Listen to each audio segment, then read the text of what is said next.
नमस्कार, आप देख रहे हैं न्यूज़ 24। आपके साथ मैं हूं प्रत्युष खरे।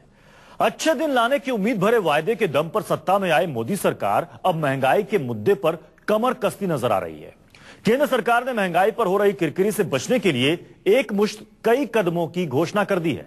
इन घोषणाओं से साफ है कि मोदी सरकार महंगाई से जूझने को लेकर बेहद संजीदा है।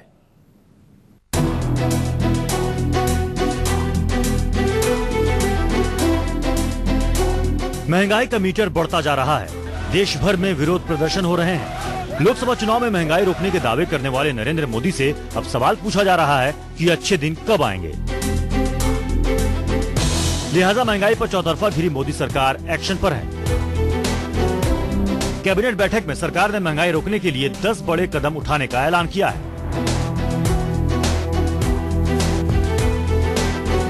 आलू प्याज को आवश्यक वस्तु अधिनियम के तहत लाया गया है। सरकार के इस कदम के बाद कारोबारी आलू प्याज के तय स्टॉक ही रख पाएंगे। इससे जमाखोरी में कमी आएगी और बाजार में आलू प्याज की सप्लाई ज्यादा होगी। ये अधिकार राज्यों को दिया गया है कि वो जरूरी चीजों के स्टॉक की सीमा तय करें। किसानों पर यह बाध्यता नहीं रहेगी कि वो अपना उत्पाद मंडी में बेचें, यानी किसान कहीं भी अपना सामान बेच सकते हैं। कैबिनेट ने प्राथमिकता के आधार पर कार्रवाई करते हुए फैसला किया है। ये नोटिफिकेशन जल्दी इश्यू होगा और कैबिनेट ने अपेक्षा की है कि राज्य सरकारें इसके बाद सघन, प्रभावी और प्रामाणिक कार्रवाई करेंगी। किस प्रदेश में स्टॉक लिमिट आलू और प्याज का क्या होगा, ये निर्णय राज्य सरकार ही करेंगी। कैबिनेट की बैठक में यह भी फैसला लिया गया है, प्याज का निर्यात मूल्य भी $450 से बढ़ाकर $500 क्विंटल कर दिया गया है। इसके अलावा राज्यों से कहा गया जमाखोरों के खिलाफ तुरंत कार्रवाई करें। राज्यों से जमाखोरों के खिलाफ कार्रवाई का ब्यौरा भी मांगा गया है। महंगाई रोकने के लिए मोदी सरकार हरकत में तो है, लेकिन गेंद राज्यों के पाले में भी डाल दिया है। सरकार को इस बात का एहसास हो गया है कि जमाखोरी पर लगाम लगाने के बाद ही महंगाई पर काबू पाया जा सकता है। इसलिए सरकार ने आलू और प्याज के स्टॉक लिमिट तय करने की जिम्मेदारी स्टेट सरकार को देकर ये जवाबदारी उनके पक्ष में डाल दी है कि वो कैसे होर्डिंग यानी जमाखोरी पर लगाम लगाते हैं। आप कह सकते हैं कि महंगाई को लेकर मनमोहन सरकार और मोदी सरकार एक साथ खड़े हैं। फर्क सिर्फ इतना है कि मनमोहन सरकार महंगाई को लेकर बहाना बनाते दिख रहे थे, लेकिन मोदी महंगाई के खिलाफ लड़ाई लड़ते दिख रहे हैं। महंगाई रोकने के 10 सूत्रीय एजेंडे के तहत मोदी सरकार ने राज्यों को 50 लाख टन चावल का अतिरिक्त कोटा देने का फैसला किया है। सरकार को उम्मीद है कि मानसून का मिजाज अगले हफ्ते सुधरेगा। The government hopes that rain would be okay. Let's wait for the appropriate for weeks to see as to how this whole movement of rain is there. Modi सरकार के मुताबिक कालाबाजारी की वजह से सब्जियों के दाम बढ़ रहे हैं, क्योंकि देश में आलू प्याज के स्टॉक की कोई कमी नहीं है। लेकिन असली चुनौती कमजोर मानसून की शक्ल में सामने खड़ी है। कैसा होगा मानसून? इस सवाल पर कैबिनेट की बैठक में कृषि मंत्री और पीएमओ में मंत्री जितेंद्र सिंह आमने सामने खड़े नजर आए। कृषि मंत्री अकाल की आशंका जता रहे थे, तो दूसरे मंत्री इस आशंका को बेबुनियाद बता रहे थे। जो भी हो, सूखे की आशंका से सरकार सांसद में जरूर है और इसलिए राज्यों को अतिरिक्त अनाज भेजने की तैयारी भी है। सरकार को केवल आलू प्याज की बढ़ती कीमतें ही परेशान नहीं कर रही, बल्कि खाने पीने की दूसरी चीजों की बढ़ती कीमतें भी उसे परेशान कर रही है। और यही कारण है कि सरकार ने एपीएल और बीपीएल परिवारों के लिए 50 लाख टन चावल जारी करने का फैसला किया है, जिससे ऐसे परिवारों को महंगाई से राहत दी जा सके। मनीष कुमार के साथ अमित कुमार, दिल्ली, न्यूज़ 24। देश के सबसे हाई प्रोफाइल केस पर पड़ा रहस्य का पर्दा उठता क्यों नहीं? क्यों पूर्व केंद्रीय मंत्री शशि थरूर की पत्नी सुनंदा की मौत 6 महीने बाद भी मिस्ट्री बनी हुई है? क्यों सुनंदा की मौत की मिस्ट्री को एम्स के डॉक्टर के खुलासे ने और उलझा दिया है? देखिए सुनंदा पुष्कर का आखिरी सच।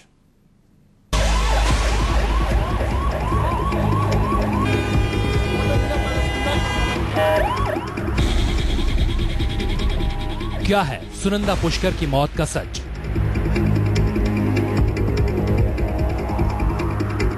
क्यों 6 महीने बाद भी उलझी है सुनंदा की मौत की मिस्ट्री?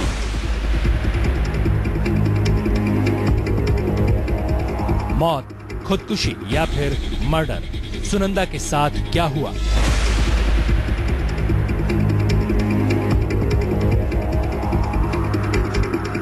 देश के सबसे हाई प्रोफाइल केस की हकीकत क्या है। एक सुनंदा, हजार सवाल।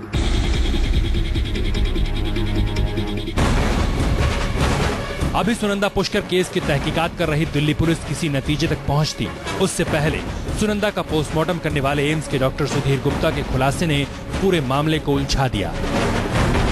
खुलासा ये कि सुनंदा पुष्कर की पोस्टमार्टम रिपोर्ट बदलने के लिए डॉक्टर सुधीर गुप्ता पर दबाव डाला गया था, ताकि सुनंदा की मौत को सामान्य दिखाया जा सके। डॉक्टर सुधीर गुप्ता के इल्जाम बेहद संगीन है, लेकिन सवाल ये कि आखिर 6 महीने बाद डॉक्टर सुधीर ने यह खुलासा क्यों किया।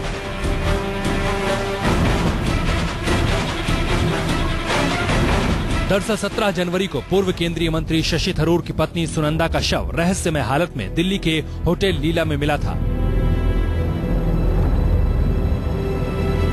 18 जनवरी को एम्स के फॉरेंसिक विभाग के हेड डॉक्टर सुधीर गुप्ता ने सुनंदा का पोस्टमार्टम किया था। तब मीडिया के सामने डॉक्टर सुधीर ने क्या कहा था, ये भी सुनिए। On postmortem examination, we focused that it is a case of unnatural sudden death. So we are focusing on this issue. However, we will conclude our report and opinion within a couple of days. सुना आपने, doctor Sudhir ने सुनंदा की मौत की वजह जहर बताया था, जो आत्महत्या या फिर हत्या भी हो सकती थी। लेकिन अब यू टर्न लेते हुए डॉक्टर सुधीर गुप्ता ने स्वास्थ्य मंत्रालय और सीवीसी को चिट्ठी लिखकर शिकायत की है। शिकायत ये कि उन पर सुनंदा पुष्कर की मौत को प्राकृतिक मौत दिखाने का दबाव बनाया गया था। डॉक्टर सुधीर का आरोप है कि ये दबाव एम्स के बड़े अधिकारियों की तरफ से सुनंदा पुष्कर की झूठी पोस्टमार्टम रिपोर्ट बनाने का था। हालांकि एम्स प्रशासन ने डॉक्टर सुधीर गुप्ता के आरोपों को बेबुनियाद करार दिया है। Doctor Sudhir Gupta, head of the department forensic medicine द्वारा जो आक्षेप लगाया गया कि उनको श्रीमती सुनंदा पुष्कर के केस के पोस्टमार्टम में उनके ऊपर कोई दबाव डाला गया एम्स प्रशासन की तरफ से। एम्स प्रशासन इस स्टेटमेंट का खंडन करता है और इसे निराधार बताता है। एम्स प्रशासन की तरफ से किसी भी तरह का दबाव डॉक्टर सुधीर गुप्ता या उनकी टीम पर पोस्टमार्टम रिपोर्ट को अमेंड, बदलने या उसमें कोई चेंज लाने के लिए कभी भी नहीं रहा है। डॉक्टर सुधीर सच बोल रहे हैं या फिर झूठ, ये तफ्तीश के बाद साफ होगा। लेकिन इस आरोप ने सुनंदा केस को नए मोड़ पर लाकर खड़ा कर दिया है। डॉक्टर के खुलासे के बाद सुनंदा के भाई ने केस की सीबीआई जांच की मांग करते हुए कहा कि सुनंदा की हत्या हुई थी। मैंने तो पहले से ही बोला था कि ये वो नहीं है, इसके मर्डर हुआ है। सीबीआई जांच होना चाहे, पता चले कैसे क्या हुआ। वैसे तो मरने के लायक थी नहीं वो तो बहुत एक्टिव थी, यंग थी, तो बुरे उसमें था नहीं। वो ड्रग्स वग्स का उन्होंने वो तो लेती नहीं थी, क्योंकि हम बचपन से, वो तो मेरे से 1 साल बड़ी थी, मैं छोटा था उससे, तो उस किस्म का वो करती नहीं थी। सुनंदा के भाई ने इशारे इशारे में जांच पर संगीन सवाल खड़े कर दिए। यही वजह है कि सुनंदा पुष्कर के पति शशि थरूर को सफाई तक पेश करनी पड़ी। शुरू से ही मैं अपनी पत्नी सुनंदा पुष्कर की मौत की निष्पक्ष और पूरी जांच की मांग करता रहा हूं। पुष्कर परिवार ने भी इस केस में जांच अधिकारियों के साथ पूरा सहयोग किया है। मैं चाहता हूं कि जल्द से जल्द सच सामने आए, ताकि सभी अफवाहों पर विराम लग सके। वहीं दूसरी तरफ केंद्रीय स्वास्थ्य मंत्री डॉक्टर हर्षवर्धन ने एम्स के डायरेक्टर से इस मामले में रिपोर्ट मांगी है। अभी मैंने कल जब ये टेलीविजन पर खबर देखी है, उसके संदर्भ में मैंने एम्स के डायरेक्टर डॉक्टर MC मिश्रा को लिखकर भेजा है कि वो ये जो भी खबर चल रही है, इसके संदर्भ में जो भी जानकारी उनके पास है वो मुझे औपचारिक तौर पर भेजे। कोई जांच कमेटी भी है? नहीं, अभी हमने कुछ नहीं, अभी हमने जितनी बात आपको बताई है उससे ज्यादा हमारे को कोई जानकारी नहीं है। मामला पूर्व केंद्रीय मंत्री शशि थरूर से जुड़ा हुआ है, लिहाजा डॉक्टर ने जो खुलासा किया उसने इस मिस्ट्री में पॉलिटिक्स का एंगल भी जोड़ दिया है। मैं तो शुरू से कह रहा हूँ कि ये प्रोफेशनल गैंग ने इनकी हत्या की और सुनंदा का चरित्र ऐसा है वैसा है, ये सब बेकार की बात है। उनकी जान ऐसे ली गई, उसकी पूरी जांच होनी चाहिए।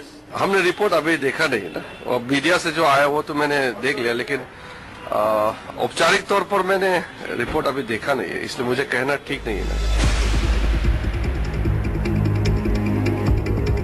ऐसे में देश के सबसे हाई प्रोफाइल केस पर सस्पेंस बढ़ गया है। 6 महीने की तफ्तीश के बाद भी सुनंदा की मौत की मिस्ट्री सुलझने की बजाय उलझ गई है। अब सवाल ये है कि क्या वाकई डॉक्टर सुधीर पर पोस्टमार्टम रिपोर्ट बदलने का दबाव बनाया गया था? अगर बनाया गया था तो किसके कहने पर? हम आपको आगे बताएंगे।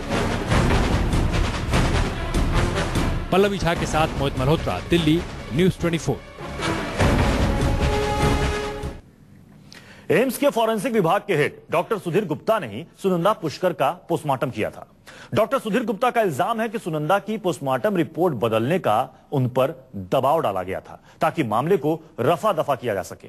डॉक्टर गुप्ता की माने तो यह दबाव तत्कालीन स्वास्थ्य मंत्री गुलाम नबी आजाद और शशि थरूर ने डाला था।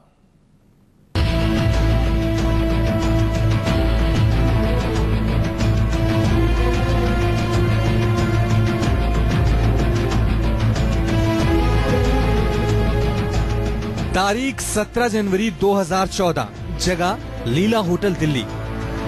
होटल के कमरा नंबर 345 में सुनंदा की लाश मिली है। सुनंदा की मौत कैसे हुई, किन हालात में हुई, कमरा नंबर 345 में आखिर क्या हुआ, अभी तक पुलिस इसकी जांच कर रही है। पिछले 6 महीने से सुनंदा केस पोस्टमार्टम रिपोर्ट और विस्रा रिपोर्ट की अलग अलग फाइंडिंग के बीच झूल रही है। दरअसल सुनंदा की पोस्टमार्टम रिपोर्ट में कहा गया था कि सुनंदा की मौत ड्रग पॉइजनिंग की वजह से अचानक और अप्राकृतिक ढंग से हुई, जबकि विस्रा रिपोर्ट के नतीजे बताते हैं कि मौत के वक्त सुनंदा के पेट में ना तो जहर था, ना ही किसी तरह की दवा।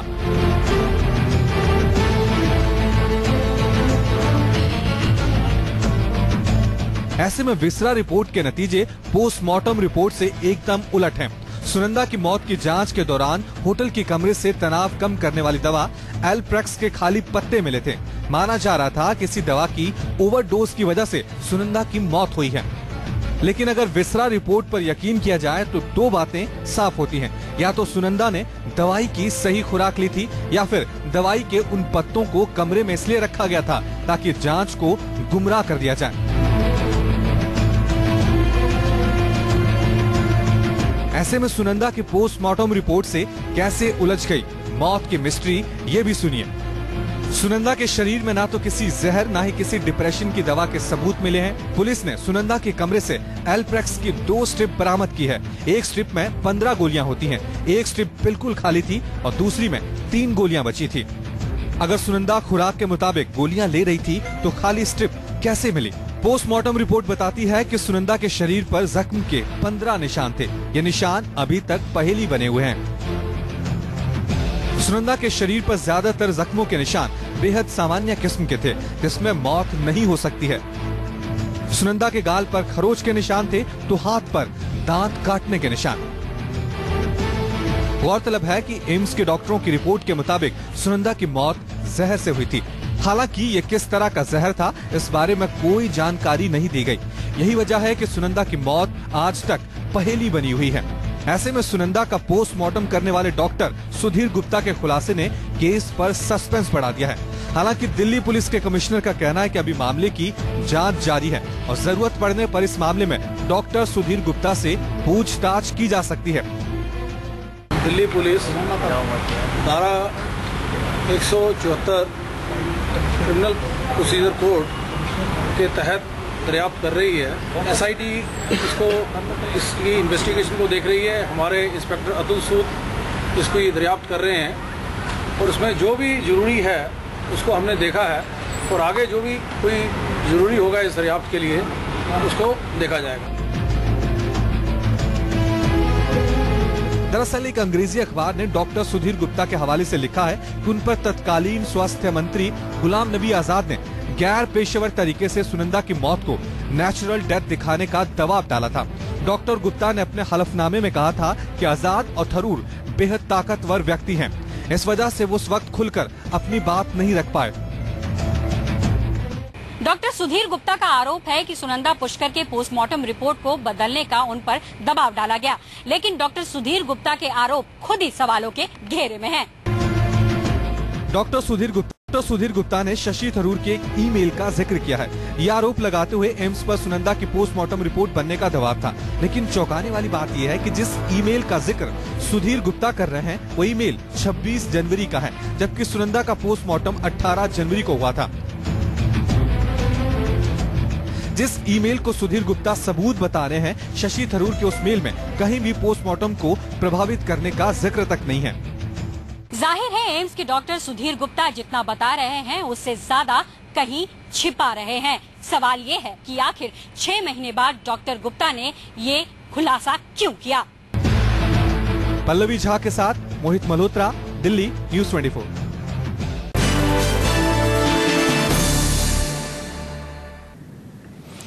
करीब 6 महीने बाद भी पूर्व केंद्रीय मंत्री शशि थरूर की पत्नी सुनंदा पुष्कर की मौत के सच पर पर्दा पड़ा हुआ है। ऐसे में एम्स के डॉक्टर ने खुलासा करके पूरे मामले को उलझा दिया है। लेकिन सवाल यह है कि डॉक्टर सुधीर गुप्ता के आरोपों पर कितना यकीन किया जाए, क्योंकि उनका अतीत दागदार है।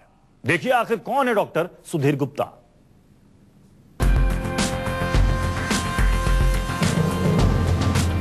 नाम सुधीर गुप्ता, ओहदा हेड फोरेंसिक विभाग, एम्स। सुनंदा पुष्कर का पोस्टमार्टम करने वाले डॉक्टर सुधीर गुप्ता के खुलासे से हड़कंप मचा हुआ है। अब सवाल यह है कि आखिर कौन है सुधीर गुप्ता। एम्स के फोरेंसिक विभाग के हेड डॉक्टर सुधीर गुप्ता के खुलासे पर कितना यकीन किया जाए। ऐसा इसलिए क्योंकि डॉक्टर सुधीर गुप्ता हमेशा विवादों से घिरे रहे हैं। जी हाँ, एम्स में करीब 17 साल की नौकरी के दौरान डॉक्टर सुधीर गुप्ता पर 17 से ज्यादा आरोप लग चुके हैं। आरोप जो बेहद संगीन है। मसलन पोस्टमार्टम रिपोर्ट से छेड़छाड़, फर्जी दस्तखत का केस, फर्जी मेडिकल सर्टिफिकेट बनाने का आरोप, महिला कर्मचारियों के यौन शोषण का मामला, फोरेंसिक एविडेंस से छेड़छाड़ का इल्जाम, साथी कर्मचारियों को धमकाने का आरोप, एम्स के दस्तावेज लीक करने का आरोप। इल्जाम के चलते ही Medical Council of India Sudhir Gupta का नाम इंडियन मेडिकल रजिस्टर से हटाने की सिफारिश तक कर चुका है। इतना ही नहीं, डॉक्टर सुधीर गुप्ता के खिलाफ कई मामलों में विजिलेंस कमीशन की जांच तक चल रही है। डॉक्टर सुधीर गुप्ता की एम्स में नियुक्ति एडहॉक पर हुई थी, लेकिन सूत्रों का कहना है कि उनकी जान पहचान इन्फ्लुएंशियल लोगों की होने की वजह से समय समय पर उनको प्रमोशन भी मिले और उन्हें डिपार्टमेंट का HOD भी बनाया गया। सूत्रों के मुताबिक एम्स प्रशासन पर पोस्टमार्टम रिपोर्ट बदलवाने का आरोप सीधे तौर पर डॉक्टर सुधीर गुप्ता के प्रमोशन से जुड़ा हुआ है। एम्स के सूत्रों के मुताबिक हॉस्पिटल की गवर्निंग बॉडी ने हाल ही में फोरेंसिक डिपार्टमेंट के एक दूसरे डॉक्टर को प्रमोट करने का फैसला किया है। डॉक्टर गुप्ता को लगता है कि उस डॉक्टर को उनकी जगह डिपार्टमेंट का हेड बनाया जा सकता है। ऐसे में सुधीर गुप्ता इसे सुनंदा केस से जोड़ रहे हैं, ये आरोप लगाते हुए कि दबाव के बावजूद जब उन्होंने सुनंदा की पोस्टमार्टम रिपोर्ट नहीं बदली तो उन्हें हटाया जा रहा है। भले ही डॉक्टर सुधीर गुप्ता ने ये आरोप अपने फायदे के लिए लगाए हों, लेकिन इस आरोप ने एम्स की साख पर सवाल खड़े कर दिए हैं। सवाल ये कि क्या एम्स जैसे हॉस्पिटल में पोस्टमार्टम रिपोर्ट के साथ छेड़छाड़ की जा सकती है। 2003 में एडहॉक के जरिए नियुक्त हुए डॉक्टरों को रेगुलराइज करने की कवायद शुरू हुई, जिसको लेकर के विवाद हो गया। विवाद हाई कोर्ट में पहुंचा और हाई कोर्ट ने कैट को ट्रांसफर किया। अब ये मामला कैट के पास है।